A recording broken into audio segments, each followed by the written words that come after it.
Institut Penyelidikan dan Kemajuan Pertanian Malaysia (MARDI) melancarkan 8 aplikasi mudah alih bagi memudahkan penyampaian dan pemindahan teknologi pertanian terus kepada pengguna.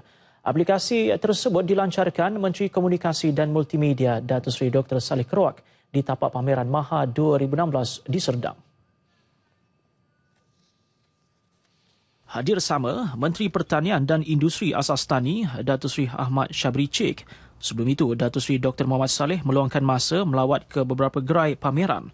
8 aplikasi itu ialah MARDI Teknovasi, MARDI, MARDI OPF, MARDI My Jagung, MARDI My Kompos, MARDI My On Farm Fruits, MARDI My Prosak Padi, MARDI Lembu Brakmas dan MARDI My Jagung Manager.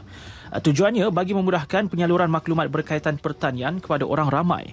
Selain itu, memanfaatkan kemurahan teknologi terkini dalam menyokong aktiviti pemindahan dan pengkomersialan teknologi secara terus melalui peningkatan kompetensi serta pengetahuan kumpulan sasar.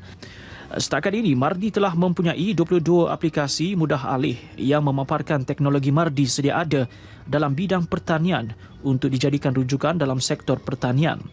Aplikasi mudah alih MARDI boleh dimuat turun secara percuma di Google Play Store dan App Store.